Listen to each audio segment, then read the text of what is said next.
지금 저 찬한 손으로 뭘 건드린 게야? 대한민국에서 가장 비싼 피아노를 건드린 죄로 한 가난한 가족의 운명이 벼랑 끝에 섰습니다. 회장님, 정말 죄송합니다. 제 딸아이입니다. 한 번만 용서해 주십시오. 그때 회장이 차가운 목소리로 제안을 했습니다. 좋아. 그럼 저 아이가 이 피아노로 단 한 곡이라도 완벽히 치면 3억을 주지. 하지만 피아노를 완벽히 쳐내지 못했을 땐 이 순간을 평생 뼈저리게 후회하게 해줄 것이야. 어때? 받아들이겠나? 과연 회장의 조롱 섞인 제안에 소녀와 가족의 운명은 어떻게 될까요? 사연 시작 전 구독과 좋아요를 눌러주시고 댓글에 좋은 날이라고 남겨주시면 반갑게 인사드리겠습니다. 화려한 조명과 매끄러운 대리석 바닥이 눈부시게 빛나는 이곳은 대한민국에서 내로라 하는 부자들이 모인다는 로열 백화점 명품관입니다. 명품관 중앙광장에는 마치 이 백화점의 신전처럼 모셔진 물건이 하나 있었습니다. 바로 이탈리아에서 건너온 파치올리라는 이름의 피아노였죠. 전 세계에 몇 대 없다는 그 피아노의 가격은 무려 10억 원. 사람이 연주하기 위한 악기라기보다는 부의 상징이자 만질 수 없는 성역과도 같았습니다. 11살 다은이는 오늘 학교를 마치고 이 백화점의 보안 요원으로 일하는 아빠를 따라왔습니다. 늘 식당일 하는 엄마와 함께였지만 오늘 엄마의 식당은 너무 바빠서 엄마가 다은이를 돌볼 여력이 없었거든요. 일하는 아빠와 조금 떨어져 로비 벤치에 앉아 숙제를 하고 있었습니다. 숙제를 마치고 벤치에 앉아 백화점을 둘러보던 다은의 시선은 자연스럽게 로비 중앙에 놓인 커다란 피아노로 향했습니다.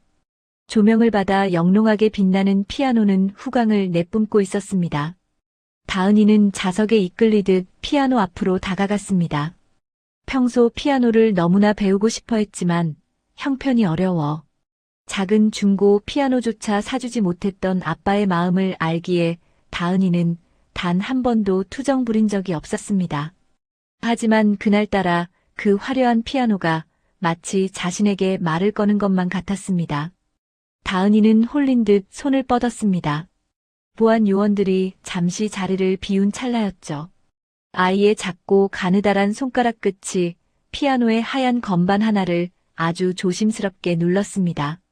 맑고 청아한 소리가 정막이 감도는 명품관 전체에 울려 퍼졌습니다. 그 소리는 마치 고요한 호수에 던져진 돌멩이처럼 파동을 일으키며 사람들의 시선을 집중시켰습니다. VIP 갑질 고객에게 고개를 숙이던 다은의 아빠. 인호도 주변을 지나던 VIP 고객들도 모두 얼어붙은 듯 그 소리가 난 곳을 바라보았습니다. 그 순간 명품관의 공기가 순식간에 차갑게 얼어붙었습니다. 엘리베이터 문이 열리며 보좌진을 거느리고 등장한 한 여인 때문이었습니다. 바로 이 백화점의 실소유주이자 얼음 마녀라고 불리는 오명숙 회장이었습니다. 오 회장은 다은이가 피아노를 만지는 장면을 똑똑히 목격하고 말았습니다. 지금 저 천한 손으로 뭘 건드린 거야? 날카로운 비명이 명품관 전체에 울려 퍼졌습니다. 오 회장은 표독스러운 얼굴로 걸어와 다은이의 얇은 손목을 낚아채듯 잡아챘습니다. 다은이는 깜짝 놀라 비명을 지르며 뒤로 넘어질 뻔했지만 오 회장은 아이의 손목을 놓아주지 않았습니다. 감히 여기가 어디라고, 이 피아노가 어떤 것인 줄 알고 내까짓게 손을 대? 이 더러운 손 당장 떼지 못해. 오 회장의 고함에 인호는 정신이 번쩍 들었습니다. 그는 자신의 앞에 있던 VIP 손님을 내팽개치고 다은이에게 달려갔습니다. 그는 겁에 질려 파랗게 질린 다은이를 자신의 등 뒤로 숨기며 오 회장 앞에 머리를 조아렸습니다. 회장님, 죄송합니다. 정말 죄송합니다. 제 딸아이입니다. 제가 교육을 잘못 시켰습니다. 한 번만 너그러이 용서해 주십시오. 인호는 바닥이 뚫릴 정도로 머리를 숙이며 애원했습니다. 하지만 오 회장의 눈동자에는 자비라고는 눈꼽만큼도 찾아볼 수 없었습니다. 오 회장은 마치 오물이 묻은 물건을 보듯 다은이와 인호를 번갈아 쳐다보았습니다. 내 딸이라고? 우리 백화점 보안 요원이라는 놈이 이 피아노가 얼마나 귀한 물건인지 몰라. 이 피아노는 우리 백화점의 품격이야. 제 자식 간수도 못해서 이 귀한 물건에 손독을 오르게 해. 오 회장은 옆에 서 있던 비서에게 손짓했습니다. 비서는 황급히 실크로 된 손수건을 꺼내 오 회장에게 바쳤습니다. 오 회장은 다은이가 만졌던 건반을 마치 벌레를 닦아내듯 아주 혐오스러운 표정으로 문질러 닦았습니다. 오 회장은 차갑게 식은 눈으로 인우를 내려다보며 선언했습니다. 최인호라고 했나? 당신은 오늘부로 해고야. 당장 짐 싸서 나가. 그리고 무지한 내 딸이 저지른 짓에 대해서는 끝까지 책임을 물을 거야. 이 피아노의 가치 하락분과 정밀 검수 비용, 그리고 내 정신적인 피해까지 합쳐서 손해배상 청구할 테니 그리 알아. 인우는 온몸이 떨려왔습니다. 오 회장의 말 한마디 한마디가 가슴에 비수처럼 꽂혔습니다. 다은이는 아빠의 옷자락을 붙잡고 엉엉 울기 시작했습니다. 하지만 인우는 아이를 달래줄 여유조차 없었습니다. 당장 눈앞에 닥친 현실이 너무나 공포스러웠기 때문입니다. 회장님, 제발요, 제가 죽을 죄를 지었습니다. 해고만은 제발 면해 주십시오. 오늘 아이가 갈 곳이 없어 잠시 데려왔을 뿐입니다. 다시는 이런 일 없도록 하겠습니다. 제발 선처 부탁드립니다, 회장님. 인우는 오 회장의 구두 앞을 붙잡으며 매달렸습니다. 그러나 오 회장은 매정하게 인우의 손을 걷어찼습니다. 더러운 손 치워. 감히 누구 몸에 손을 대는 거야? 10억짜리 피아노를 망쳐놓고 고작 해고 정도로 끝날 줄 알았어? 법원에서 소장 날아갈 테니 준비나 하고 있어. 내 인생 전체를 팔아도 저 피아노 값의 반의 반도 못 갚겠지만 말이야. 인우는 차가운 대리석 바닥에 이마를 찌으며 빌고 또 빌었습니다. 하지만 그 간절한 애원도 오 회장의 서슬 퍼런 기세를 꺾지는 못했습니다. 오 회장은 오히려 인우의 비굴한 모습을 즐기는 듯 입가에 비릿한 미소를 띄었습니다. 그때 오 회장이 무언가 재미있는 생각이 떠오른 듯 눈을 가늘게 뜨며 다은을 쳐다보았습니다. 그리고는 차가운 목소리로 제안을 건넸습니다. 좋아, 내가 기회를 하나 주지. 네 딸이 이 피아노가 그렇게 만지고 싶어 안달이 난 모양인데 어디 실력이나 한번 보자고. 이 피아노로 한 곡이라도 완벽하게 연주해봐. 만약 내 귀에 흡족할 만큼 훌륭하게 쳐낸다면 손해배상은커녕 내가 현금 3억을 바로 보내주지. 3억이라는 숫자가 명품관 로비에 울려 퍼졌습니다. 인우는 귀를 의심했습니다. 3억은 지금 인우의 가정을 벼랑 끝으로 밀어넣고 있는 바로 그 금액이었기 때문입니다. 하지만 오 회장의 말은 거기서 끝이 아니었습니다. 하지만 만약 한 음이라도 틀리거나 내 마음을 움직이지 못한다면 너는 오늘부터 평생 이 백화점 지하 창고에서 쥐새끼처럼 처박혀서 죽을 때까지 공짜로 일하며 빚을 갚아야 할 거야. 내 딸도 예외는 없어. 자, 어때? 이 정도면 믿지는 장사는 아니지 않나? 오 회장의 제안은 기회가 아니라 독이 든 성배였습니다. 인우는 다급하게 고개를 저었습니다. 다은은 이제 고작 11살입니다. 전문적인 교육을 받은 적도 없고 집에 제대로 된 피아노도 한 대 없어서 늘 종이에 건반을 그려 연습하던 아이였습니다. 그런 아이에게 10억짜리 피아노로 완벽한 연주를 하라니 그것은 처음부터 불가능한 시험이었습니다. 회장님, 그건 말도 안 됩니다. 아이가 무슨 피아노를 칠 줄 안다고 그러십니까? 제발 그만해 주십시오. 인우가 울부짖었지만 다은은 달랐습니다. 다은은 아빠의 옷자락을 붙잡고 있던 손을 천천히 놓았습니다. 다은의 눈에는 차가운 대리석 바닥에 머리를 조아리며 애원하는 아빠와 머릿속에는 지금 이 순간에도 식당 주방에서 고생하고 있을 엄마 영희의 모습이 스쳐 지나갔습니다. 다은의 엄마 영희는 매일 아침 동이 트기도 전에 집을 나섰습니다. 낡은 재래시장 구석에 있는 국밥집 주방에서 하루 종일 무거운 솥을 나르고 설거지를 했습니다. 겨울이면 찬물에 손이 터서 갈라지고 여름이면 불 앞에서 땀을 비오듯 흘리며 일했습니다. 밤마다 다은은 엄마의 부어오른 손마디를 보며 몰래 눈물을 훔치곤 했습니다. 과거 다친 손가락 때문에 손가락이 잘 구부러지지도 않는데도 엄마 영희는 파스를 덕지덕지 붙여가며 일을 멈추지 않았습니다. 모두 다 집안에 쌓인 3억 원이라는 빚 때문이었지요. 오 회장이 내건 3억이라는 돈은 다은의 가족에게는 단순한 금전이 아니었습니다. 그것은 엄마의 망가진 손을 고칠 수 있는 수술비였고 아빠가 더 이상 무릎 꿇지 않아도 되는 자유였으며 다은이 꿈에 그리던 피아노를 마음껏 칠 수 있는 희망이었습니다. 다은은 겁에 질려 떨고 있던 작은 어깨를 꼿꼿이 폈습니다. 아이의 눈동자에는 더 이상 두려움이 아닌 결연한 의지가 서려 있었습니다. 다은은 자신을 말리려는 아빠 인우의 손을 부드럽게 뿌리쳤습니다. 아빠, 나 할 수 있어. 저 돈이면 우리 집 빚도 다 갚고 엄마 아픈 손도 고쳐줄 수 있잖아. 나 한 번만 믿어줘요. 다은의 목소리는 작았지만 단호했습니다. 인우는 그런 딸의 모습에 가슴이 미어지는 것 같았습니다. 오 회장은 흥미롭다는 듯 팔짱을 끼고 다은을 내려다보았습니다. 오호, 기특한 효녀 납셨네. 그래, 어디 한번 해봐. 내 운명이 그 가느다란 손가락 끝에 달렸으니 말이야. 다은은 천천히 피아노 의자로 다가갔습니다. 10억짜리 파치올리 피아노는 가까이서 보니 더욱 압도적이었습니다. 하지만 다은은 주저하지 않았습니다. 그 모습이 너무나 애처로워 구경하던 사람들조차 숨을 죽였습니다. 다은은 건반 위에 조심스럽게 손을 올렸습니다. 차갑고 매끄러운 건반의 감촉이 손가락 끝으로 전해졌습니다. 순간 다은의 눈앞에 엄마가 그려준 종이 건반으로 매일 밤 피아노 연습을 하던 지난 날들이 파노라마처럼 지나갔습니다. 다은아, 음악은 진심을 전하고 사람들의 마음을 울리는 힘이 있어.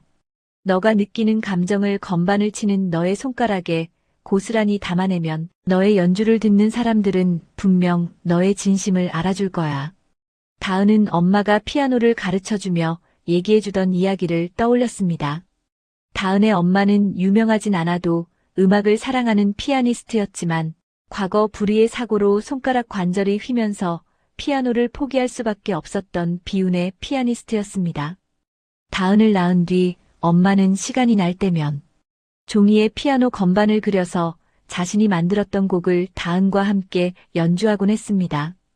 다은은 눈을 감고 엄마와 함께 종이 피아노로 연습하던 날들을 떠올렸습니다. 백화점 명품관 모두의 긴장된 표정, 무거울 정도의 침묵으로 가득 찬 상황과 상반되게 다은의 입가에는 살며시 미소가 지어졌습니다. 오 회장은 시계를 보며 비웃음을 흘렸고 인우는 두 손을 맞잡고 간절히 기도했습니다. 다은은 깊은 숨을 들이마셨습니다. 그리고 작고 가느다란 손가락으로 피아노 건반을 누르기 시작했습니다. 첫 번째 음이 울려 퍼지는 순간 백화점 안의 공기가 진동했습니다. 그것은 가냘픈 소녀가 내는 소리라고는 도저히 믿기지 않을 만큼 깊은 소리였습니다. 다은의 손가락은 건반 위를 마치 살아있는 생물처럼 날아다니기 시작했습니다. 악보도 없이 오직 마음속에 새겨진 슬픔과 희망을 선율로 바꾸어 쏟아내고 있었습니다. 다은의 연주에는 삶의 무게를 견뎌온 다은의 부모와 아이의 처절한 세월이 담겨 있었습니다. 다은이 건반을 두드릴 때마다 아빠의 땀이, 엄마의 눈물이, 그리고 그동안 참아왔던 다은의 서러움이 곡조가 되어 터져나왔습니다. 사람들은 하나둘씩 가던 길을 멈추고 이 기적 같은 광경을 바라보기 시작했습니다. 비웃음을 머금고 있던 오 회장의 얼굴에서도 서서히 웃음기가 사라졌습니다. 그녀는 자신도 모르게 다은의 연주 속으로 빨려 들어가고 있었습니다. 10억짜리 피아노는 이제 단순한 사치품이 아니었습니다. 그것은 다은의 고통과 슬픔을 희망으로 세상 밖에 실어 나르는 거대한 울림통이 되어 명품관 전체를 뒤흔들고 있었습니다. 인우는 연주하는 딸의 뒷모습을 보며 하염없이 눈물을 흘렸습니다. 저 작은 몸 어디에 그런 힘이 숨어 있었는지, 아이가 얼마나 간절하게 이 순간을 기다려왔는지 비로소 깨달았기 때문입니다. 다은의 손가락은 멈추지 않았습니다. 첫 소절의 강렬함은 점점 더 고조되어 마치 거센 파도가 몰아치듯 피아노 선율이 백화점의 높은 천장을 타고 울려 퍼졌습니다. 다은의 작은 손가락이 건반 위를 가로지르며 내는 소리는 단순한 음악을 넘어선 외침이었습니다. 그 곡은 세계적인 거장의 명곡도 화려한 기교가 섞인 어려운 곡도 아니었습니다. 바로 식당 일을 하며 틈틈이 다은을 위해 엄마 영희가 흥얼거리던 자작곡, 새들의 노래였죠. 변변한 악보 하나 없었습니다. 다은은 엄마가 콧노래로 들려주던 그 멜로디를 가슴에 새기고 매일 밤 낡은 달력 뒷면에 그린 종이 건반 위에서 수만 번, 수십만 번을 상상하며 연습했습니다. 소리조차 나지 않는 차가운 종이 위에서 다은의 손가락은 이미 수천 번의 공연을 마친 상태였습니다. 이제 그 간절했던 상상이 10억 원짜리 파치올리 피아노의 현을 타고 실체가 되어 터져나오기 시작했습니다. 처음에는 작은 새가 날갯짓을 하듯 조심스럽고 애처로운 선율이 흐르더니 이내 거친 비바람을 뚫고 솟구쳐 오르는 독수리처럼 강렬한 화음이 명품관 로비를 가득 채웠습니다. 맑고 투명한 피아노 소리는 높은 천장을 타고 돌아 관객들의 귀가 아닌 심장에 직접 와서 꽂혔습니다. 명품 백을 구경하던 부잣집 사모님들도 바쁘게 움직이던 직원들도 심지어 다은을 비난하던 경비원들조차 하던 일을 멈추고 이 마법 같은 연주에 홀린 듯 자리에 멈춰 섰습니다. 그 누구보다 큰 충격을 받은 사람은 바로 오명숙 회장이었습니다. 독사 같은 눈으로 다은을 노려보던 오 회장의 눈동자가 미세하게 떨리기 시작했습니다. 다은의 연주는 오 회장이 평생토록 꽁꽁 싸매두었던 기억의 성벽을 무너뜨리고 있었습니다. 오 회장에게도 빛나던 청춘이 있었습니다. 지금은 냉혈한 사업가로 불리지만 40년 전 그녀는 누구보다 음악을 사랑하던 음대생이었습니다. 피아노 앞에 앉아 있을 때가 가장 행복했던 소녀였죠. 하지만 재벌가의 장녀라는 굴레는 가혹했습니다. 딴따라 짓은 집안 망신이다. 라며 호통치던 엄한 아버지의 불호령에 그녀는 자신이 가장 아끼던 피아노가 도끼로 부서지는 광경을 속절없이 지켜봐야만 했습니다. 그날 이후 오 회장은 음악을 끊었습니다. 아니, 정확히는 음악을 향한 자신의 마음을 죽였습니다. 대신 차갑고 딱딱한 숫자의 세계에 자신을 가두고 남들보다 더 독하고 매정하게 세상을 살아왔던 것입니다. 그런데 지금 저 조그만 아이가 내뿜는 생명력 넘치는 선율이 오 회장의 가슴 속에 죽어있던 감정의 불씨를 되살려놓고 있었습니다. 다은의 연주는 마치 당신도 한때는 이렇게 순수하게 무언가를 사랑하지 않았나요? 라고 묻는 것 같았습니다. 오 회장은 손에 쥐고 있던 실크 손수건을 꽉 쥐었습니다. 화려한 조명 아래서 냉철함을 유지하려 애썼지만 다은의 손가락이 마지막 고음을 향해 치달을수록 그녀의 눈가에는 자신도 모르게 뿌연 안개가 서리기 시작했습니다. 연주는 절정을 향해 달려갔습니다. 다은은 이제 눈을 감고 있었습니다. 아이의 머릿속에는 종이 건반 위에서 함께 손을 맞추던 엄마의 거친 손마디가 보였습니다. 우리 다은이는 꼭 예쁜 소리가 나는 진짜 피아노를 치게 해줄게. 라고 약속하던 엄마의 목소리가 들리는 듯 했습니다. 다은은 그 약속을 지키기 위해 아빠의 꺾인 무릎을 다시 세우기 위해 온 힘을 다해 마지막 건반을 내리쳤습니다. 마지막 음이 공명하며 공기 중으로 흩어졌습니다. 명품관 전체에는 숨소리조차 들리지 않는 정적이 감돌았습니다. 1초, 2초, 3초. 그 짧은 정적 끝에 누군가 시작한 박수 소리가 이내 폭풍우처럼 쏟아졌습니다. 백화점 2층, 3층 난간에서 지켜보던 사람들까지 모두 일어나 기립 박수를 보냈습니다. 그것은 10억짜리 피아노에 대한 경외심이 아니라 절망 속에서도 꽃을 피워낸 어린 소녀의 진심에 대한 경이었습니다. 오 회장은 한참 동안 미동도 없이 다은을 바라보았습니다. 주변의 박수 소리가 잦아들 무렵 그녀는 천천히 입을 열었습니다.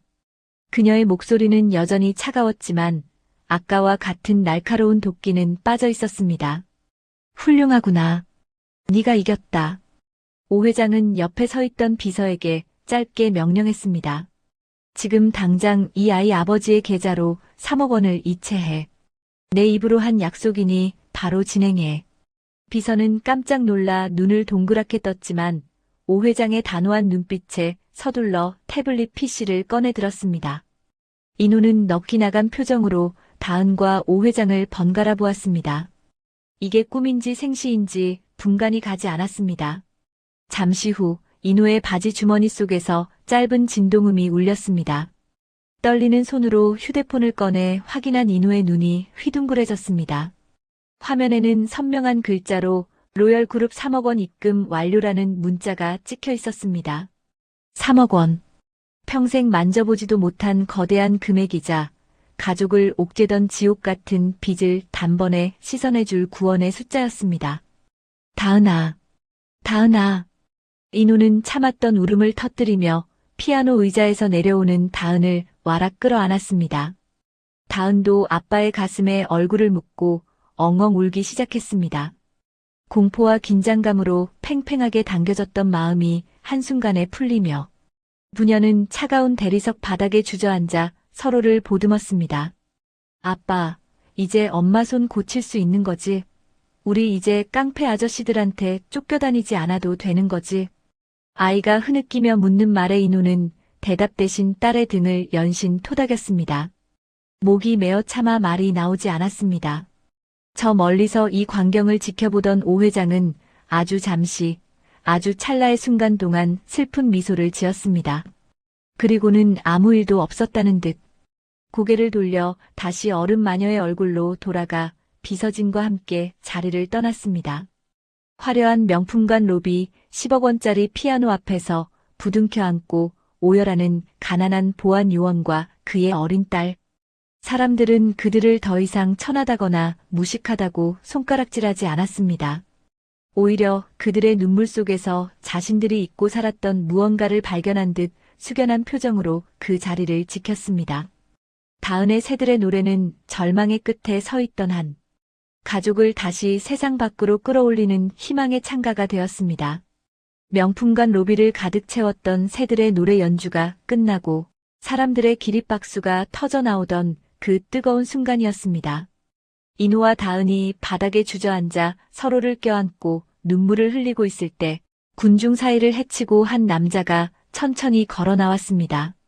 은발의 머리를 뒤로 넘기고 단정한 정장을 차려입은 이 남자는 우리나라 피아노계의 대부라 불리는 강희찬 교수였습니다. 그는 사실 오 회장의 초대로 백화점을 방문했다가 우연히 다은의 연주를 처음부터 끝까지 지켜보았던 것이었죠. 강 교수는 부녀 앞에 멈춰서서 인자한 미소를 지었습니다. 그는 떨고 있는 인호의 어깨를 가볍게 토닥이며 입을 열었습니다. 방금 이 아이가 보여준 건 단순한 연주가 아닙니다. 기교는 부족할지 몰라도 사람의 마음을 울리는 진짜 음악이었어요. 이런 재능은 하늘이 내린 선물입니다. 그냥 이대로 썩히기엔 너무나 아까운 보석이에요. 인호는 눈물을 닦으며 강 교수를 올려다보았습니다. 강 교수는 다은의 머리를 쓰다듬으며 말을 이었습니다. 한국예술대학교에서 운영하는 미래영재 아카데미가 있습니다. 국내 최고의 엘리트들이 모이는 곳입니다. 제가 아카데미 원장으로 아이들을 가르치고 있는데 이 아이를 그곳에 특별 장학생으로 발탁하고 싶습니다. 아이의 앞날을 위해 저에게 맡겨주시겠습니까?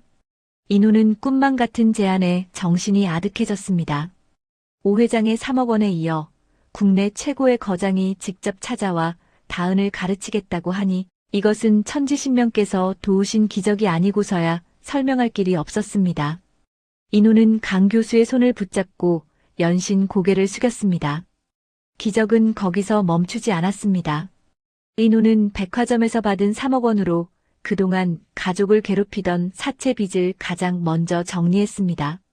밤마다 집을 찾아와 문을 발로 차고 험악한 말을 내뱉던 빚쟁이들을 모두 돌려보냈죠.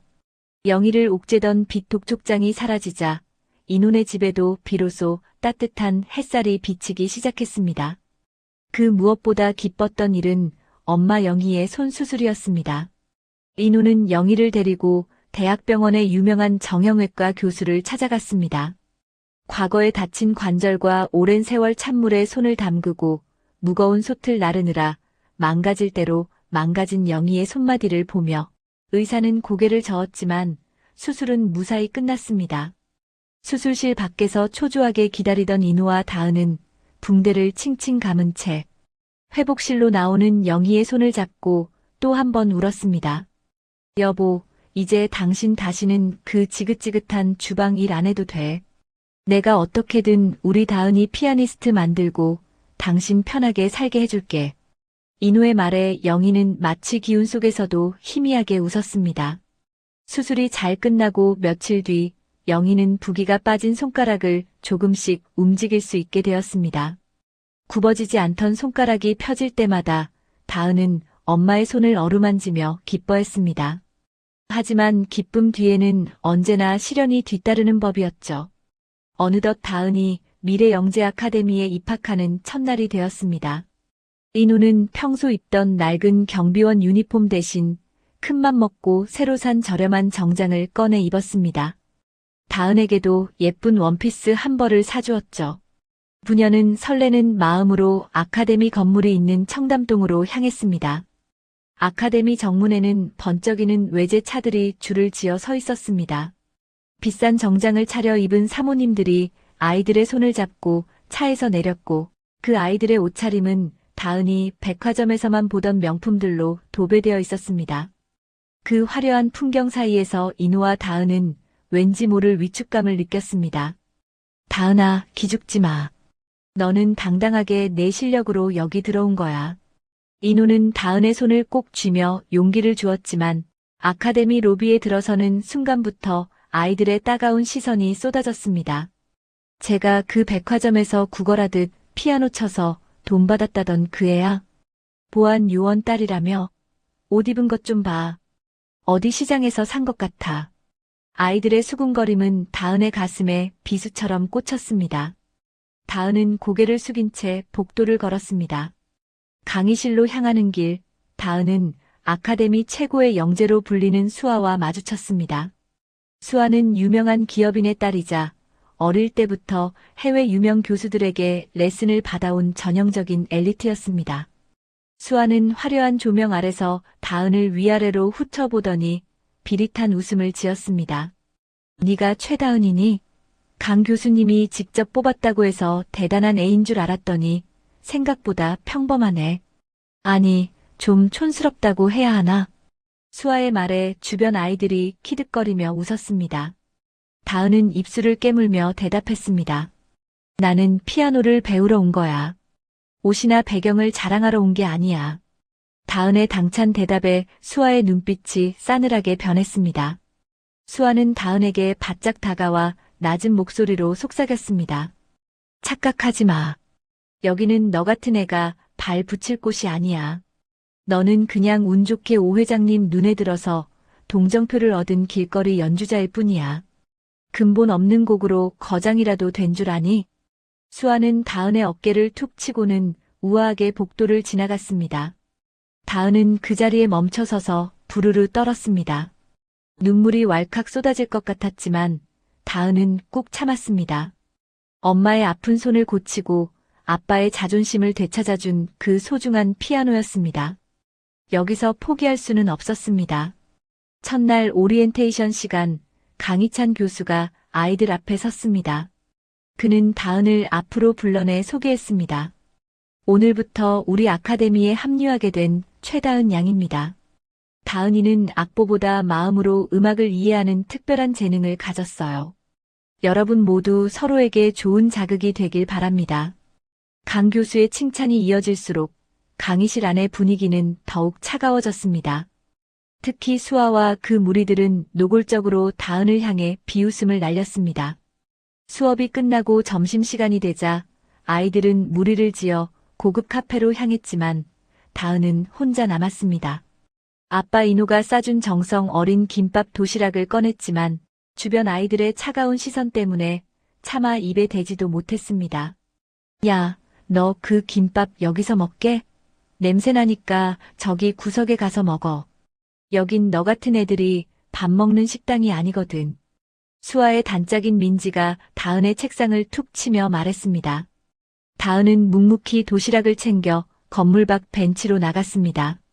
벤치에 앉아 차가운 바람을 맞으며 김밥을 씻고 있는데 멀리서 아빠 인호가 일터로 향하기 전 다은을 몰래 지켜보는 모습이 보였습니다. 인호는 딸이 혹시라도 무시당하고 있지는 않을까 걱정되어 발길을 떼지 못하고 있었던 것이죠. 다은은 아빠와 눈이 마주치자마자 억지로 밝게 웃으며 손을 흔들었습니다. 아빠, 나 여기 너무 좋아. 친구들도 다 착해. 다은의 거짓말에 인호는 그제야 안심한 듯 손을 흔들어 화답하고는 서둘러 자리를 떠났습니다. 아빠가 보이지 않게 되자 다은의 눈에서 참았던 눈물이 김밥 위로 툭 떨어졌습니다. 아빠, 나 힘들지 않아. 엄마 손도 다 나았는데 내가 이것도 못 참으면 안 되지. 나 꼭 성공해서 아빠한테 효도할 거야. 다은은 눈물을 닦고 다시 강의실로 향했습니다. 하지만 아카데미의 시련은 이제 시작에 불과했습니다. 오후 실기 수업 시간, 수아는 다은의 실력을 깎아내리기 위해 교묘한 함정을 팠습니다. 강 교수가 잠시 자리를 비운 사이 아이들이 다은에게 몰려온 것이었습니다. 야, 너 그렇게 대단하다면 이 곡 한번 쳐봐. 이거 못 치면 강 교수님한테 망신당할 줄 알아. 수아가 건넨 악보는 다은이 한 번도 본 적 없는 아주 복잡하고 난해한 현대곡이었습니다. 악보조차 제대로 읽지 못하는 다은에게는 가혹한 시험이었습니다. 아이들은 비웃으며 다은을 피아노 앞으로 밀어붙였습니다. 다은은 떨리는 손으로 피아노 의자에 앉았습니다. 눈앞의 악보는 까만 콩나물들이 어지럽게 춤추는 것처럼 보였습니다. 하지만 다은은 눈을 감았습니다. 그리고 아빠의 거친 손과 엄마의 콧노래를 떠올렸습니다. 세상의 멸시와 조롱 속에서도 자신을 지켜주었던 그 소중한 기억들이 다은의 마음속에서 힘이 되었습니다. 그냥 내가 아는 곡을 치자 다은이 건반 위에 손을 올려 새들의 노래를 연주하는 순간 아카데미의 차가운 연습실에 맑은 소리가 울려 퍼졌습니다. 그 소리에 비웃던 아이들의 입이 조금씩 다물어지기 시작했습니다.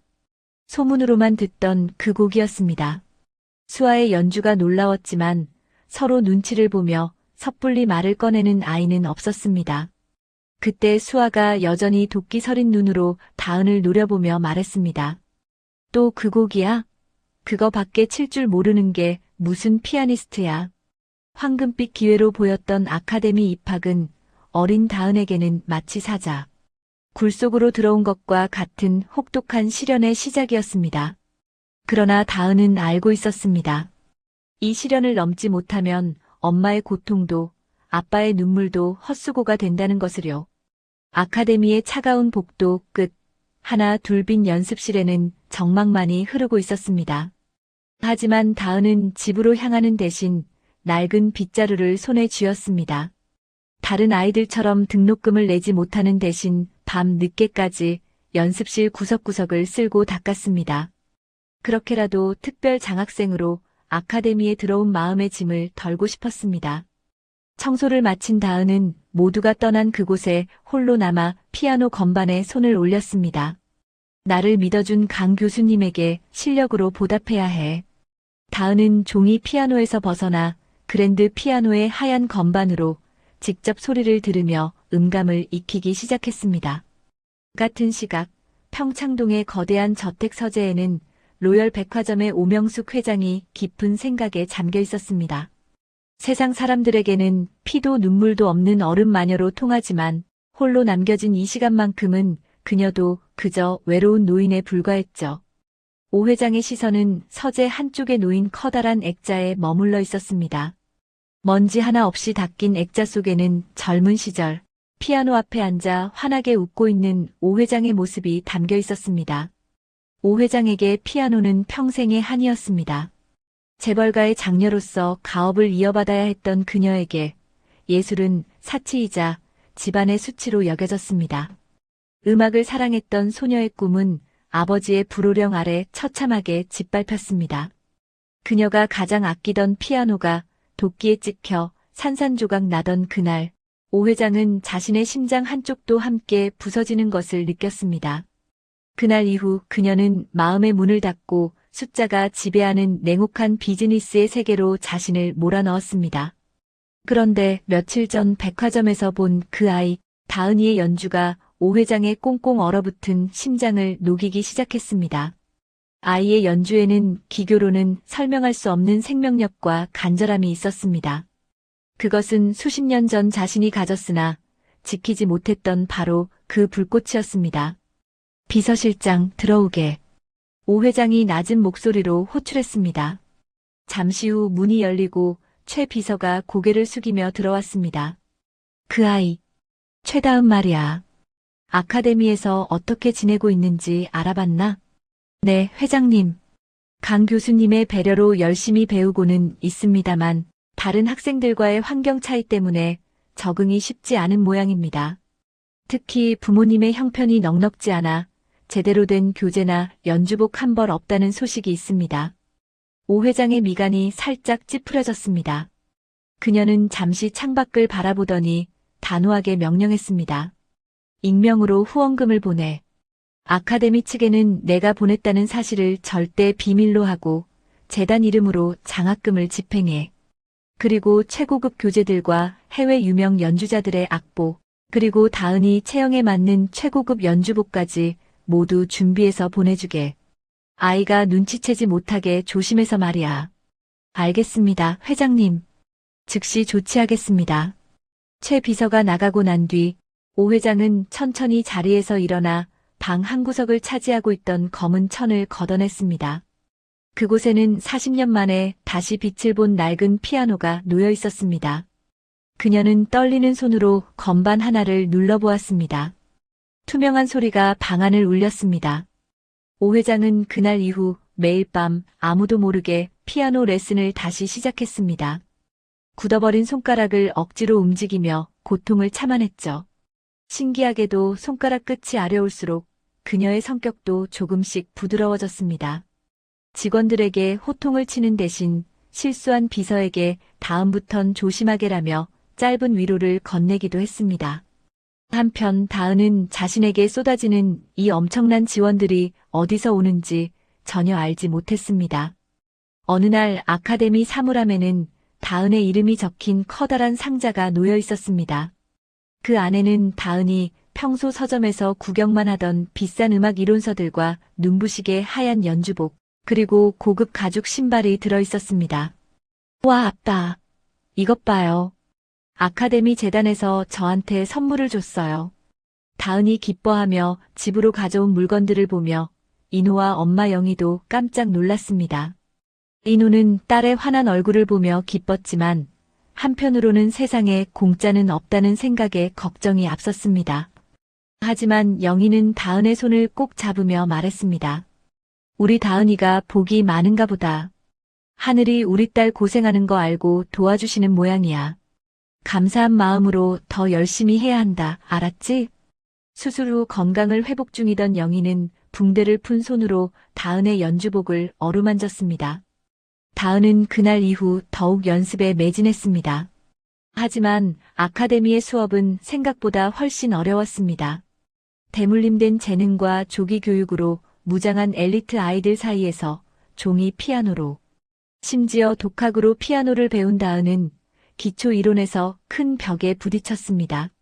강 교수의 수업 시간에 다은은 어려운 용어들을 이해하지 못해 당황하기 일쑤였습니다. 그럴 때마다 수아의 비웃음은 더해졌습니다. 장학생이면 뭐해? 악보도 제대로 못 읽는 눈먼 피아니스트인데. 수아의 말에 다은은 속으로 눈물을 삼켰습니다. 하지만 다은은 포기하는 대신 자신만의 방법을 찾았습니다. 매일 밤 청소가 끝나면 다은은 아카데미 쓰레기통을 뒤졌습니다. 다른 아이들이 연습하다가 버린 악보 조각들, 교수님들이 지적사항을 적어둔 메모들을 하나하나 모았습니다. 그것은 다은에게 세상에서 가장 귀한 교과서가 되었습니다. 다은은 버려진 악보 위에 적힌 복잡한 기호들을 보며 낮에 복도에서 들었던 다른 아이들의 연주 소리를 떠올렸습니다. 아, 이 기호가 있을 때는 소리를 이렇게 작게 내는 거였구나. 다은은 소리나지 않는 종이 건반 위에서 밤새도록 손가락을 움직였습니다. 때로는 수아가 연습실에 두고 간 난해한 곡의 악보를 주워 독학으로 암기하기도 했습니다. 다은에게는 피아노 앞에 앉을 수 있는 단 1분이 소중했습니다. 밤늦게까지 연습실을 지키던 다은을 기특하게 여긴 수희 아저씨는 몰래 연습실 열쇠를 빌려주기도 했습니다. 아가, 밤이 깊었다. 너무 무리하지 마라. 몸 상하면 음악이고 뭐고 다 소용없는 법이야. 수희 아저씨가 건네는 따뜻한 캔커피 하나에 다은은 세상을 다 얻은 듯 행복했습니다. 그러던 어느 날 아카데미에 큰 소동이 일어났습니다. 다음 달에 열릴 전국 영재 콩쿠르에 참가 신청이 시작된 것이었죠. 이 콩쿠르는 국내 피아노 영재들이 자신의 실력을 입증하는 가장 권위 있는 무대였습니다. 수아는 당연하다는 듯 신청서를 작성했고 강 교수는 조심스럽게 다은에게도 참가를 제안했습니다. 다은아, 이번 콩쿠르에 한번 나가보지 않겠니? 결과보다 무대 경험을 쌓는 게 너에게 큰 자극이 될 거야. 강 교수의 제안에 다은은 가슴이 두근거렸습니다. 하지만 곧바로 걱정이 밀려왔습니다. 콩쿠르에 나가려면 참가비도 내야 하고 무엇보다 화려한 드레스와 어려운 지정곡을 완벽히 소화해야 했으니까요. 그때 다은의 머릿속에는 오 회장이 몰래 보내준 그 하얀 연주복이 떠올랐습니다. 나를 응원해주는 누군가가 있어. 아빠와 엄마, 그리고 이름 모를 후원자님까지. 내가 여기서 겁을 내면 안 돼. 다은은 결심한 듯 고개를 끄덕였습니다. 그 모습을 지켜보던 수아의 눈에는 살벌한 시기심이 서렸습니다. 감히 내까짓게 콩쿠르를 넘봐? 내가 너의 그 알량한 자신감을 완전히 짓밟아 줄게. 다은은 그날 이후 더욱 혹독한 연습에 들어갔습니다. 낮에는 학교 수업과 아카데미 청소를 병행하고 밤에는 불 꺼진 연습실에서 달빛을 악보 삼아 독학으로 익힌 곡들을 다듬었습니다. 오 회장이 익명으로 보내준 최고급 교재들은 다은에게 큰 힘이 되었습니다. 다은은 교재 갈피마다 적힌 격려의 문구들을 보며 마치 보이지 않는 천사가 곁에 있는 것 같은 든든함을 느꼈습니다.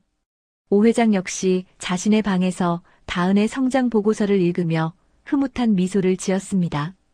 그녀의 손가락 끝에는 이제 굳은 살이 박여 있었고 피아노 선율은 예전보다 훨씬 부드럽고 따뜻해져 있었습니다. 어른 마녀의 성벽이 무너지고 그 자리에 어린 소녀의 꿈을 향한 응원과 자신의 잃어버린 꿈에 대한 위로가 피어나고 있었습니다. 전국 영재 콩쿠르에 나갈 연주자를 뽑는 날, 미래 영재 아카데미의 대강당은 이른 아침부터 팽팽한 긴장감이 감돌았습니다. 이곳은 단순한 학교가 아니라 대한민국 최고의 피아니스트를 꿈꾸는 아이들이 자신의 가치를 증명해야 하는 전쟁터와 같았습니다. 대강당 입구에는 번쩍이는 외제차들이 줄을 지어 서 있었고 아이들은 화려한 드레스와 턱시도를 차려입은 채 긴장한 기색으로 순서를 기다리고 있었습니다.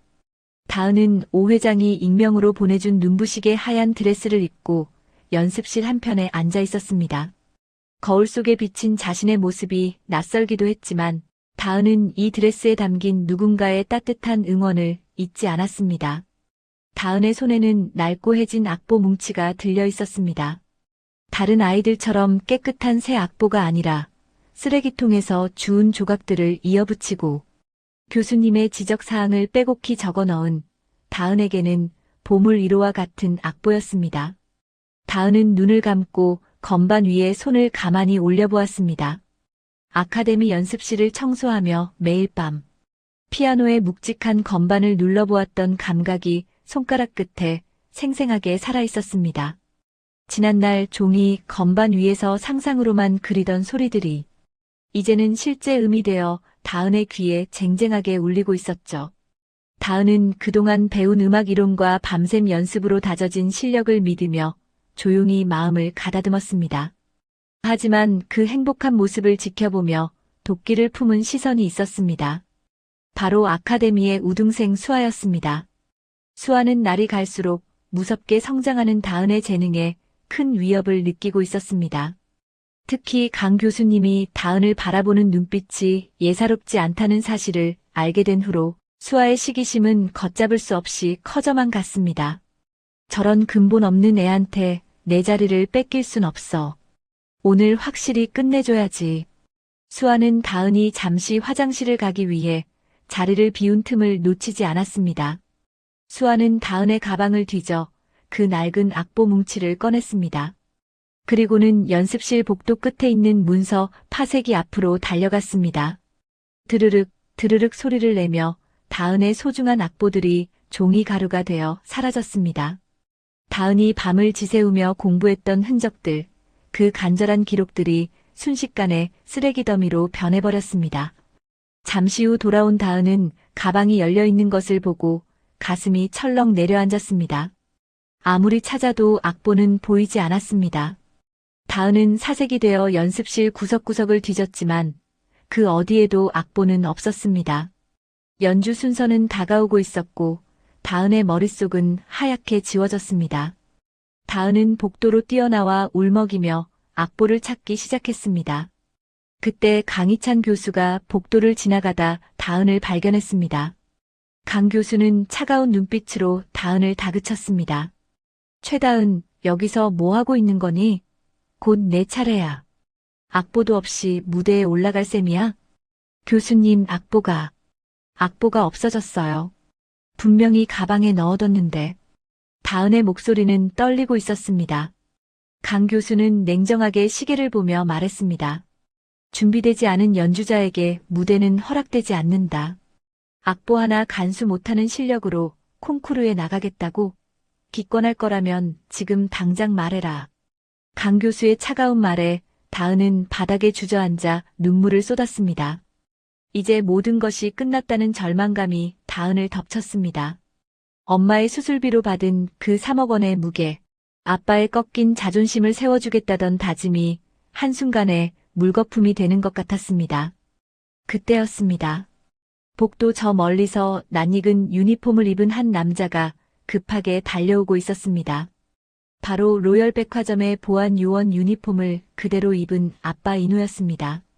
오늘 연주회가 있다는 소식을 듣고 근무 교대 시간도 아껴가며 한달음에 달려온 것이었죠. 화려한 아카데미 건물 안에서 인우의 낡은 유니폼은 유난히 눈에 띄었지만 인우는 주변의 시선 따위는 아랑곳하지 않았습니다.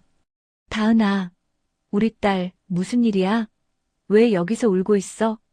인우는 주저앉은 다은을 일으켜 세우며 거친 손으로 아이의 눈물을 닦아주었습니다. 다은은 아빠의 품에 안겨 엉엉 울며 악보가 없어졌다는 사실을 털어놓았습니다. 인우는 잠시 다은을 가만히 응시하더니 아이의 양어깨를 꽉 쥐고 단호하게 말했습니다. 다은아, 아빠를 봐. 매일 밤 교실에 혼자 남아서 연습하던 사람이 누구지? 아이들이 떠난 그곳에서 매일 악보 공부하고 건반 치면서 머릿속에 새긴 노래잖아. 그건 내 머릿속에 매일 연습하던 너의 그 손끝에 다 들어있단다. 인우의 목소리는 낮았지만 깊은 울림이 있었습니다. 그는 다은의 손을 자신의 가슴에 갖다 대었습니다. 악보가 없어도 괜찮아. 너는 수백 번을 쳤고 이젠 진짜 피아노로 그 소리들을 확인했잖니. 눈을 감으면 그 음표들이 다 보일 거야. 우리 딸은 할 수 있어. 아빠랑 엄마가 항상 내 뒤에 있다는 걸 잊지 마라. 아빠의 따뜻한 격려에 다은은 떨림을 멈추고 심호흡을 했습니다. 아빠의 유니폼에서 배어나오는 땀 냄새와 백화점의 향기가 다은에게는 그 어떤 위로보다 강한 힘이 되었습니다. 다은은 눈물을 닦고 고개를 끄덕였습니다. 드디어 다은의 이름이 호명되었습니다. 다은은 악보 한 장 들지 않은 빈손으로 무대 위로 걸어나갔습니다. 객석에서는 수군거리는 소리가 들렸습니다. 악보도 없이 저 어려운 곡을 치겠다고? 정말 무모하네. 역시 근본이 없으니 기본도 모르는군. 심사위원석에 앉은 강 교수도 눈썹을 찌푸리며 다은을 주시했습니다. 수아는 무대 뒤에서 비웃음을 흘리며 다은의 실패를 확신했습니다. 다은은 긴장돼서 떨리는 손을 부여잡고 피아노 앞에 앉아 가만히 눈을 감았습니다. 찰나의 시간이었지만 엄마가 가르쳐준 대로 천천히 숨을 고르니 아빠의 말대로 매일 밤 아카데미에 남아 공부하고 연습하던 악보들이 머릿속에 그려지기 시작했습니다. 다른 아이들의 냉대 속에서 매일 같이 홀로 남아 공부하고 연습했던 수많은 밤이 함께 스쳐 지나갔습니다. 다은은 수업 시간에 교수님이 알려주던 가르침들까지 되새기며 이제 피아노 위에 조심스럽게 손을 올려놓았습니다. 연주가 시작되었습니다. 그런데 그 소리는 다른 아이들의 연주와는 근본부터 달랐습니다. 다은은 소리나지 않는 종이 위에서 연습하며 오직 손끝의 감각과 힘의 강약만으로 소리를 상상해온 세월이 길었습니다. 덕분에 다은의 타건법은 기성 피아노 교육을 받은 아이들이 흉내낼 수 없는 독특한 깊이를 가지고 있었습니다. 건반을 누르는 깊이에 따라 소리의 질감이 시시각각 변했습니다. 어떤 때는 아침 안개처럼 부드럽게, 어떤 때는 폭풍우처럼 강렬하게 대강당을 뒤흔들었습니다. 악보를 외워서 치는 수준을 넘어 다은은 자신의 영혼을 건반에 투영하고 있었습니다. 악보가 없었기에 다은은 오히려 더 자유로웠습니다. 음표에 갇히지 않고 오직 마음이 시키는 대로 선율을 기억해내며 즉흥적으로 감정을 담아냈습니다. 종이 건반으로 익힌 섬세한 손가락 끝의 감각은 실제 그랜드 피아노의 현을 만나자 폭발적인 생명력을 뿜어냈습니다. 다은이 건반을 스치듯 누를 때는 마치 숲속의 요정이 속삭이는 듯했고 힘껏 내리칠 때는 거대한 파도가 바위를 때리는 듯한 웅장함이 느껴졌습니다. 심사위원들은 자신들도 모르게 등받이에서 몸을 떼고 무대 위 작은 소녀의 손끝을 주시하기 시작했습니다. 그동안 다은을 무시했던 학생들도 입을 다물지 못했습니다. 그들이 매일같이 연습했던 정석적인 소리와는 차원이 다른 삶의 애환과 기쁨이 뒤섞인 생생한 소리였기 때문입니다. 다은의 연주는 어느덧 절정을 향해 치달았고 대강당의 공기는 마치 전기가 흐르는 듯 찌릿하게 진동했습니다. 연주가 끝나자 믿기 힘든 정적이 흘렀습니다. 너무나 압도적인 연주 앞에 사람들은 박수치는 것조차 잊은 듯 했습니다. 그리고 1초, 2초. 잠시 후 아까와는 비교도 안 될 만큼 거대한 박수 소리와 환호성이 터져나왔습니다. 인호는 무대 뒤편에서 자신의 낡은 유니폼 소매로 연신 눈물을 닦으며 딸을 바라보았습니다. 다은은 무대 위에서 환하게 웃으며 아빠를 향해 손을 흔들었습니다. 이날 다은의 연주는 단순한 아카데미 선발전을 넘어 기적의 시작을 알리는 신호탄이 되었습니다. 악보는 사라졌지만 다은의 마음속에 새겨진 노래는 더 밝게 빛나며 아카데미 전체를 감동의 물결로 물들였습니다. 심사위원들은 서로의 얼굴을 바라보며 고개를 끄덕였고 강희찬 교수의 입가에는 그 어느 때보다 깊은 감동의 미소가 번졌습니다. 짓밟힌 자존심을 음악으로 승화시킨 소녀의 위대한 승리였습니다. 대강당을 가득 메웠던 우레와 같은 박수 소리가 서서히 잦아들 무렵 다은은 비틀거리는 걸음으로 무대 계단을 내려왔습니다. 온몸에 진을 다 쏟아부은 연주였기에 다은의 이마에는 송골송골 땀방울이 맺혀 있었고 손가락 끝은 여전히 미세하게 떨리고 있었습니다. 화려한 조명을 뒤로하고 무대 뒤편 어두운 대기 공간으로 들어선 다은은 그제야 긴장이 풀린 듯 차가운 벽에 기대어 깊은 숨을 내몰아 쉬었습니다. 심장이 아직도 귓가에서 쿵쾅거리는 것만 같았습니다. 하지만 그 어두운 대기실 구석에는 다음보다 더 심하게 떨고 있는 사람이 있었습니다. 바로 다음 순서를 기다리던 아카데미 최고의 수재, 수아였습니다. 수아는 조금 전 다은이 보여준 압도적인 무대에 완전히 넋이 나간 표정이었습니다. 자신이 그토록 무시했던 보안 요원의 딸이 악보도 없이 오직 영혼의 울림만으로 청중을 뒤흔드는 광경을 목격한 수아의 마음은 걷잡을 수 없이 무너져 내리고 있었습니다. 어떻게 저런 소리를 낼 수 있지? 수아의 손에는 최고급 가죽 케이스에 담긴 깨끗한 새 악보가 들려 있었지만 그것은 이제 아무런 힘도 발휘하지 못하는 종이 뭉치처럼 느껴졌습니다. 수아는 평생을 완벽한 기교와 정확한 박자를 위해 기계처럼 연습해왔습니다. 수아의 부모님은 항상 실수는 곧 패배라고 가르쳤고 수아에게 피아노는 즐거움이 아닌 반드시 이겨야 하는 전쟁이었습니다.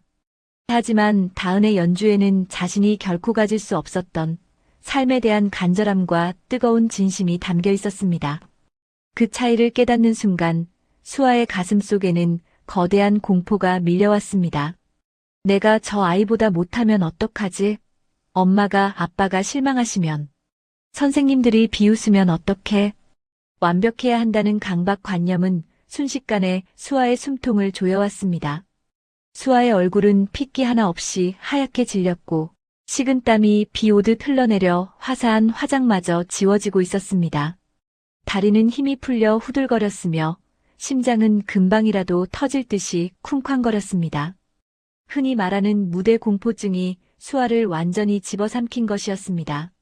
수아는 들고 있던 악보를 바닥에 떨어뜨린 채 가슴을 쥐어짜며 주저앉았습니다. 이 광경을 지켜보던 아카데미의 다른 아이들은 수아를 걱정하기는커녕 은밀한 눈빛을 주고받으며 수군거리기 시작했습니다. 평소 수아가 자기 실력만 믿고 다른 친구들을 무시해왔기에 아이들의 시선은 냉담하기만 했습니다. 야, 저것 봐. 수아 완전히 겁먹었나 봐. 얼굴이 종이장 같아. 잘 됐네. 이번 기회에 콧대 높은 수아도 좀 꺾여봐야지. 맨날 자기가 최고인 줄 알더니 꼴 좋다. 아이들의 차가운 비웃음은 수아를 더욱 벼랑 끝으로 밀어넣었습니다. 수아는 금방이라도 숨이 넘어갈 듯 꺽꺽대며 벽을 짚고 가쁜 숨을 몰아쉬었습니다. 눈앞이 핑글핑글 돌고 온 세상이 자신을 비웃는 환청이 들리는 것 같았습니다. 그때였습니다. 무대에서 내려오던 다은이 수아의 이상한 상태를 발견했습니다. 아까 자신에게 독서를 내뱉고 소중한 악보까지 없앴던 수아였지만 지금 고통스러워하는 수아의 모습은 그저 도움이 필요한 어린 소녀일 뿐이었습니다. 다은은 주저없이 수아에게 달려갔습니다. 수아야, 괜찮아? 정신 차려봐. 숨을 크게 들이마셔야 해.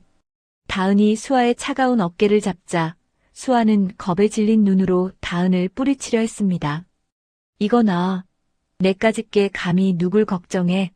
저리 가란 말이야. 수아의 거친 반응에도 다은은 물러서지 않았습니다. 오히려 다은은 수아의 양손을 꼭 잡고 자신의 가슴 쪽으로 끌어당겼습니다.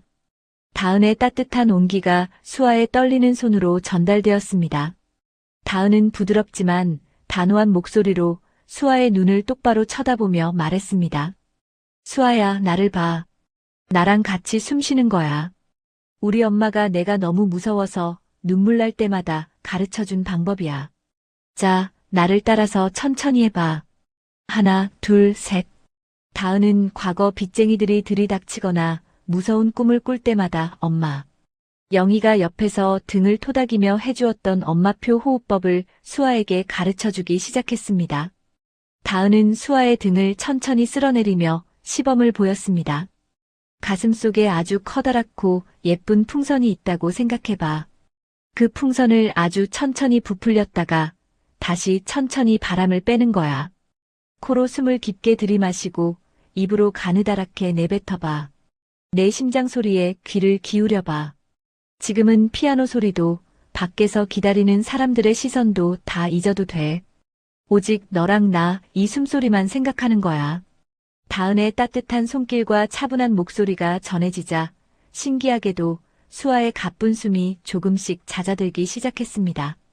쿵쾅거리던 심장 박동도 안정을 찾았고 하얗게 번졌던 시야가 서서히 맑아졌습니다. 다은은 안심한 듯 미소 지으며 수아의 헝클어진 머리카락을 다정하게 정돈해 주었습니다. 수아, 너는 나보다 훨씬 훌륭한 기술을 가졌잖아. 나는 네가 연습실에서 연습할 때 들리는 그 맑고 깨끗한 소리가 정말 부러웠어. 그러니까 너 자신을 믿어. 음악은 누구를 이기려고 하는 경쟁이 아니잖아. 그냥 네가 사랑하는 피아노랑 대화한다고 생각하고 네가 하고 싶은 이야기를 들려주면 돼. 그러면 피아노도 너를 도와줄 거야. 음악은 경쟁이 아니라 대화라는 다은의 말은 수아의 머릿속을 강하게 때렸습니다. 평생을 남보다 잘해야 한다. 1등을 놓치면 끝이다라는 압박 속에서만 살아온 수아에게 다은의 위로는 처음으로 느껴보는 진정한 따스함이었습니다. 수아는 자신도 모르게 눈물을 툭 떨어뜨렸습니다. 팽팽하게 당겨졌던 마음의 줄이 툭 하고 끊어지며 참았던 감정이 터져 나온 것입니다. 사실 내 악보 내가 파쇄기에 넣었어. 네가 너무 무서워서 내 재능이 질투나서 그랬어. 정말 미안해, 다은아. 내가 나빴어. 수아의 떨리는 고백에 다은은 잠시 침묵했습니다. 하지만 이내 다은은 수아를 따뜻하게 안아주었습니다. 알고 있었어. 아까 복도 끝에서 네가 뛰어가는 걸 봤거든. 하지만 괜찮아. 덕분에 나도 내 마음속의 노래를 더 깊이 들을 수 있었으니까. 수아야, 이제 미안한 마음은 다 버리고 무대 위로 올라가.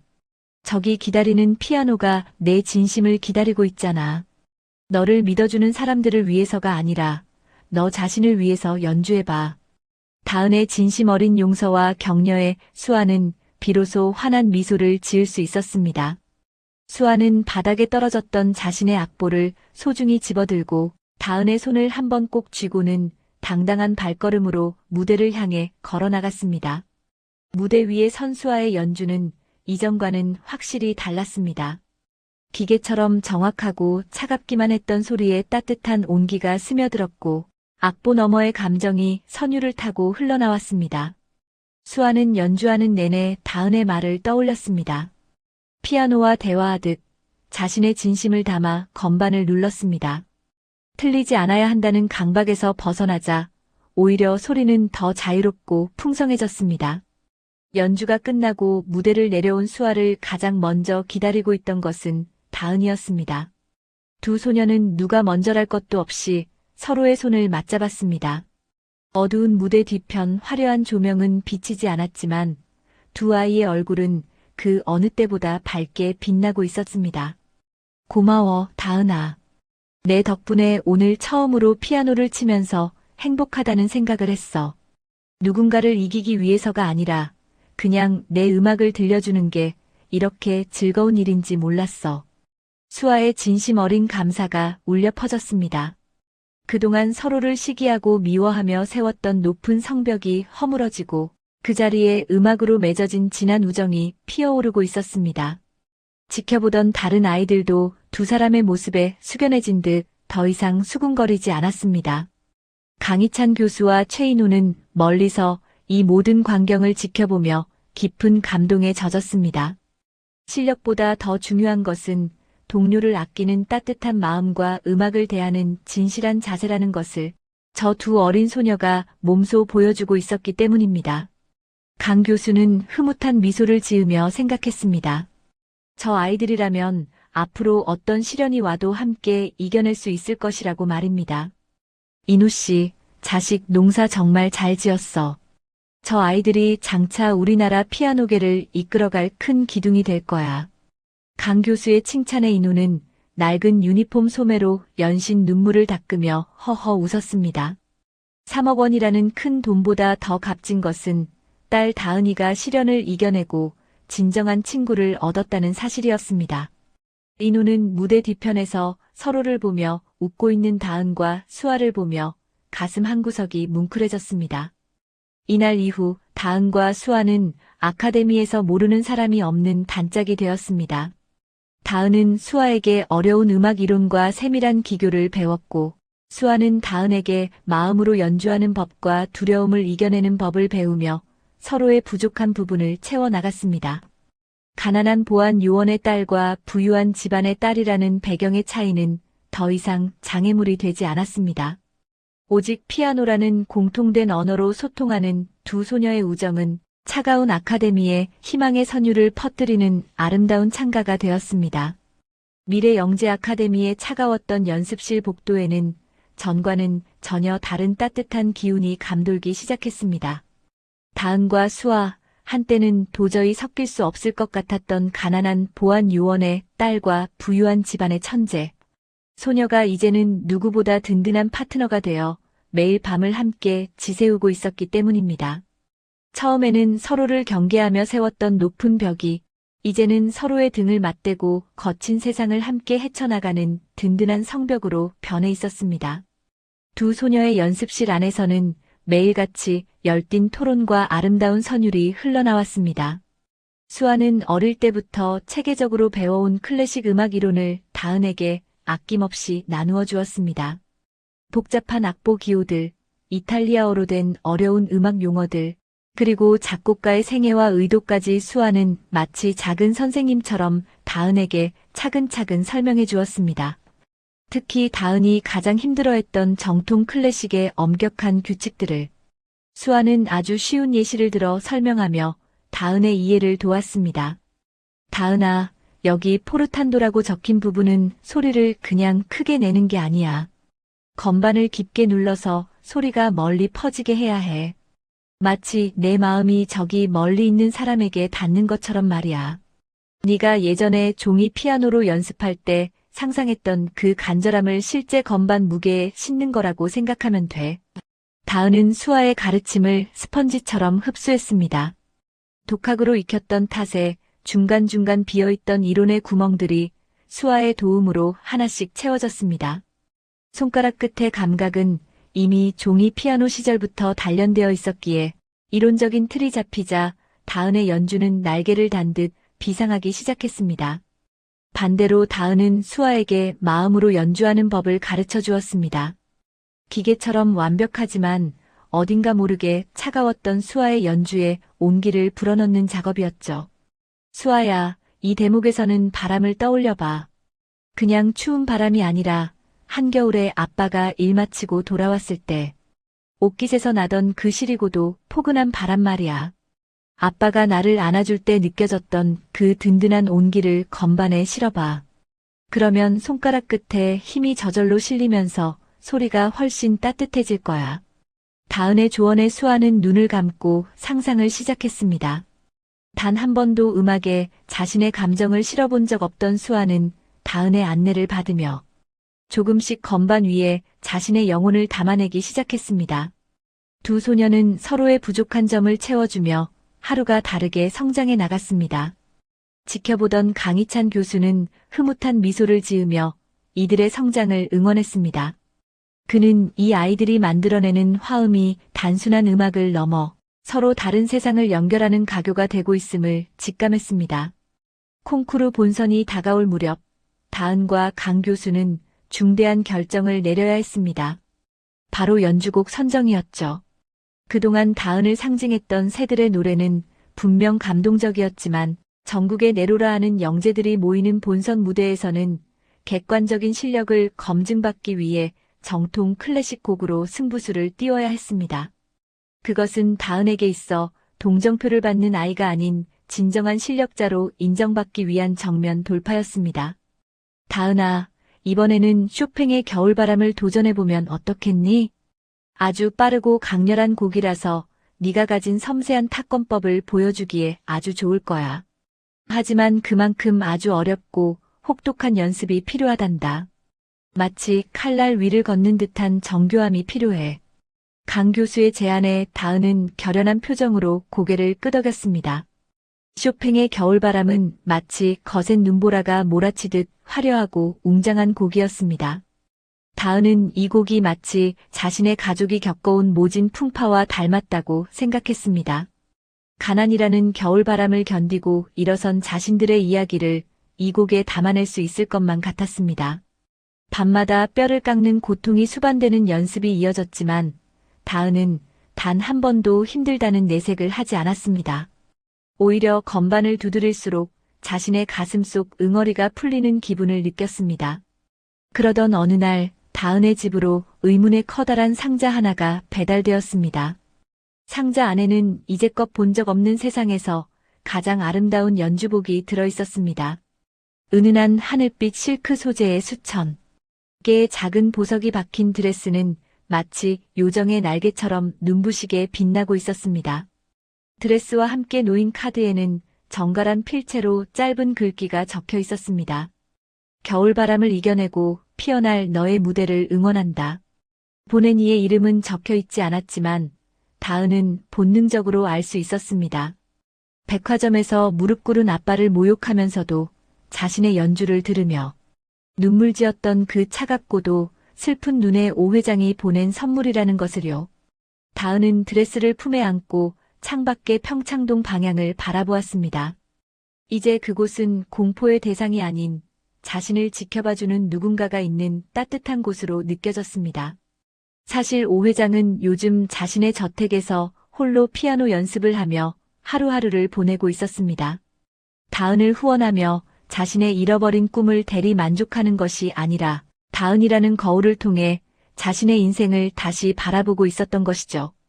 오 회장은 다은이 콩쿠르에서 입을 드레스를 직접 고르며 수십 년 전 아버지가 찢어버렸던 자신의 연주복을 떠올렸습니다.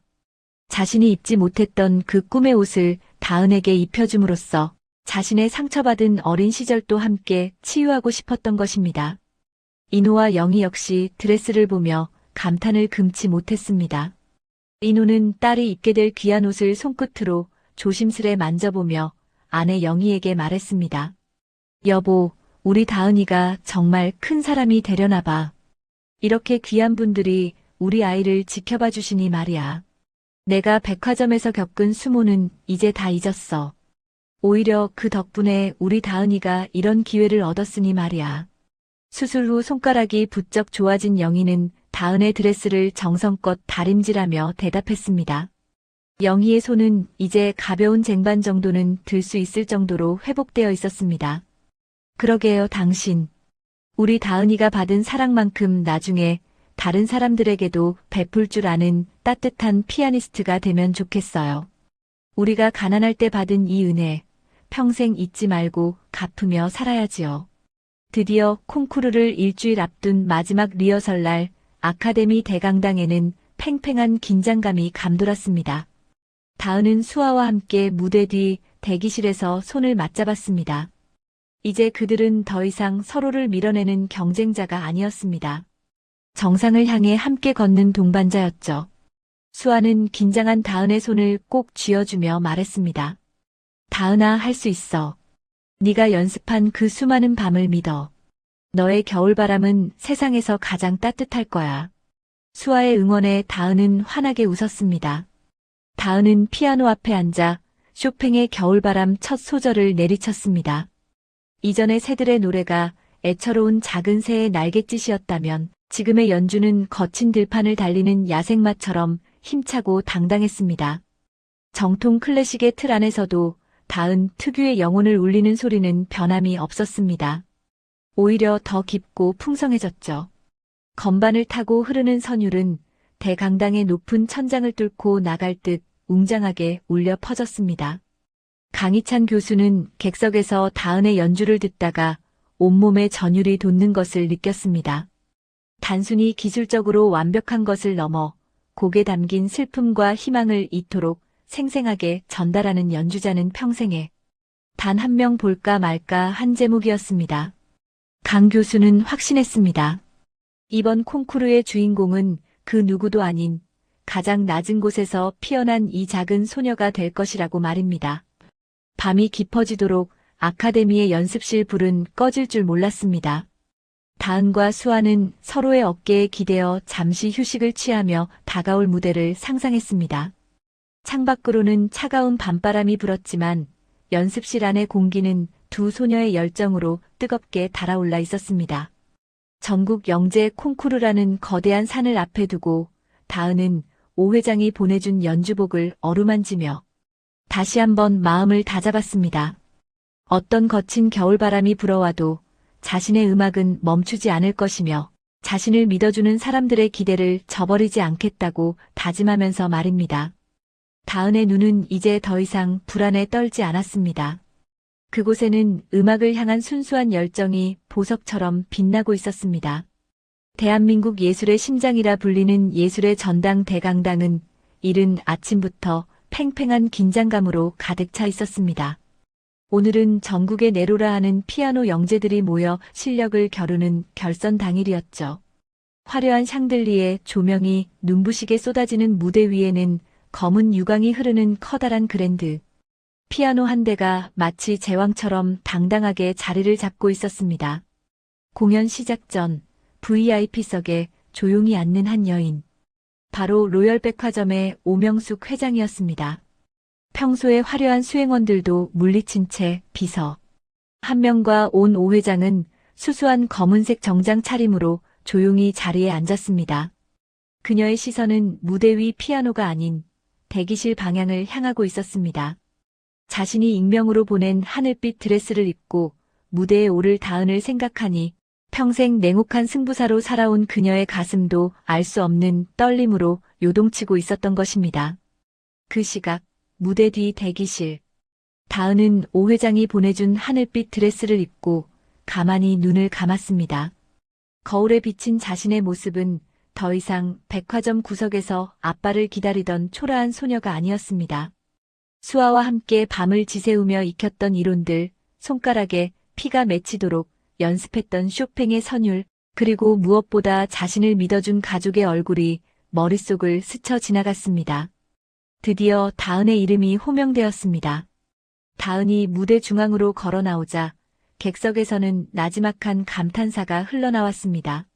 하늘빛 드레스를 입은 다은은 마치 밤하늘에서 막 내려온 작은 별처럼 눈부시게 빛나고 있었습니다. 다은은 피아노 앞에 앉기 전 객석 첫 줄에 앉은 아빠 인우와 엄마 영희를 바라보았습니다. 인우는 평소 입던 낡은 보안 요원. 유니폼 대신 큰맘 먹고 새로 맞춘 감색 정장을 꼿꼿하게 차려입고 있었습니다. 늘 구부정했던 아빠의 어깨가 오늘따라 그렇게 듬직해 보일 수가 없었습니다. 그 곁에 앉은 영희는 스스로 몰라보게 깨끗해진 손을 가슴에 모으고 기도하고 있었습니다. 붕대를 풀고 다시 찾은 엄마의 고운 손을 보는 순간 다은의 가슴 속에서는 뜨거운 무엇인가가 울컥 치밀어 올랐습니다. 엄마, 아빠. 나 이제 더 이상 무섭지 않아. 오늘 이 연주는 우리 가족을 위한 노래야. 다은은 건반 위에 손을 올렸습니다. 그리고 첫 음을 내리치는 순간 쇼팽의 겨울바람이 폭풍처럼 대강당을 휘몰아치기 시작했습니다. 곡의 도입부인 거친 하강 음영은 마치 인우가 백화점에서 꾸벅이며 갑질 손님들을 견뎌야 했던 수모의 세월 같았습니다. 뒤이어 흐르는 격정적인 선율은 빚쟁이들에게 쫓기며 눈물로 밤을 지새우던 영희의 한숨 소리처럼 들렸습니다. 하지만 다은의 손가락은 절망에 머물지 않았습니다. 곡이 전개될수록 선율은 고난을 뚫고 솟구치는 생명력을 뿜어냈습니다. 종이 피아노 위에서 소리 없는 건반을 두드리며 상상으로만 키워왔던 다은의 음악은 이제 실제 피아노의 현을 타고 거대한 파도가 되어 관객들의 심장을 때렸습니다. 객석에 앉아있던 강희찬 교수는 손을 떨며 다은의 연주에 몰입했습니다. 그는 수십 년간 수많은 천재를 길러냈지만 이토록 처절하면서도 아름다운 소리를 들어본 적이 없었습니다. 그것은 단순한 기술의 영역을 넘어선 삶의 밑바닥을 경험해본 사람만이 낼 수 있는 영혼의 울림이었습니다. 강 교수는 자신도 모르게 안경을 벗고 젖어드는 눈가를 닦았습니다. 음악의 신이 저 아이의 손끝에 강림했구나. 저건 연습으로 되는 게 아니야. 진심이야. 연주가 절정에 다다르자 대강당 안의 공기는 마치 전기가 흐르는 듯 팽팽하게 진동했습니다. 다은은 이제 피아노와 하나가 된 듯 보였습니다. 마지막 화음을 강렬하게 내리치고 다은의 손이 건반에서 떨어지는 순간 공연장에는 찰나의 정적이 흘렀습니다. 그리고 1초 뒤 폭발적인 함성과 함께 모든 관객이 약속이라도 한 듯 자리에서 일어나 기립박수를 보내기 시작했습니다. 박수 소리는 그칠 줄 모르고 이어졌습니다. 심사위원들은 서로를 바라보며 경이로운 표정으로 고개를 끄덕였습니다. 이견의 여지가 없는 압도적인 무대였습니다. 잠시 후 시상식이 시작되었습니다. 사회자가 마이크를 잡고 떨리는 목소리로 외쳤습니다. 제26회 전국 영재 피아노 콩쿠르 영예의 대상은 미래 영재 아카데미 최다은 양입니다. 다은의 이름이 울려 퍼지는 순간 인우와 영희는 서로를 붙잡고 오열했습니다. 다은은 무대 위로 올라와 커다란 상패와 꽃다발을 받았습니다. 쏟아지는 카메라 플래시 세례 속에서도 다은의 시선은 오직 한 곳, 자신의 부모님만을 향해 있었습니다. 그때 사회자가 다은에게 소감을 물었습니다. 다은은 마이크 앞에 서서 떨리는 목소리로 입을 열었습니다. 이 상은 제 꿈을 지켜주기 위해 밤낮으로 고생하신 아빠의 땀과 엄마의 눈물로 만든 상이에요. 아빠, 엄마, 정말 사랑해요. 다은의 진심 어린 소감에 객석은 눈물바다가 되었습니다. 그때 객석 아래에서 지켜보던 인호가 참지 못하고 무대 위로 뛰어 올라왔습니다. 인호는 무대 중앙에서 대상을 받은 딸 다은을 번쩍 안아 올렸습니다. 보안 요원 유니폼을 입고 고개를 숙였던 아빠의 손은 이제 세상에서 가장 자랑스러운 딸을 떠받치는 영웅의 손이 되어 있었습니다. 다은아, 우리 딸, 정말 장하다. 아빠가 정말 미안하고 고맙다. 인호는 딸을 품에 꼭 안고 엉엉 울었습니다. 다은은 아빠의 품에서 내려와 무대 아래에서 자신을 바라보고 있는 엄마 영희에게 다가갔습니다. 그리고는 묵직한 대상 상패를 영희의 무릎 위에 조심스럽게 놓아주었습니다. 엄마, 이건 내 상이 아니라 엄마의 상이야. 피아노를 치고 싶어 했던 엄마의 잃어버린 꿈, 내가 오늘 완성했어. 엄마 손, 이제 하나도 안 아프지? 내가 앞으로 엄마 평생 행복하게 해줄게. 영희는 수술 후 매끄러워진 손으로 상패를 어루만지며 딸의 얼굴을 쓰다듬었습니다. 엄마와 딸은 무대 위에서 서로를 붙잡고 한참을 울었습니다. 그 모습은 그 어떤 연주보다 더 아름답고 숭고한 광경이었습니다. 무대 뒤편에서는 수아가 진심 어린 박수를 치며 친구의 승리를 축하해주고 있었습니다. 수아의 눈에도 기쁨의 눈물이 고여 있었습니다. 그리고 그보다 조금 떨어진 VIP석, 오명숙 회장은 소리 없이 미소 짓고 있었습니다. 그녀는 자신이 보내준 하늘빛 드레스를 입고 별처럼 빛나는 다은을 보며 40년 전 찢겨나갔던 자신의 꿈이 비로소 치유되는 것을 느꼈습니다. 오 회장은 옆에 서 있던 최 비서에게 나지막이 말했습니다. 봤나? 저 아이의 소리는 가짜가 아니야.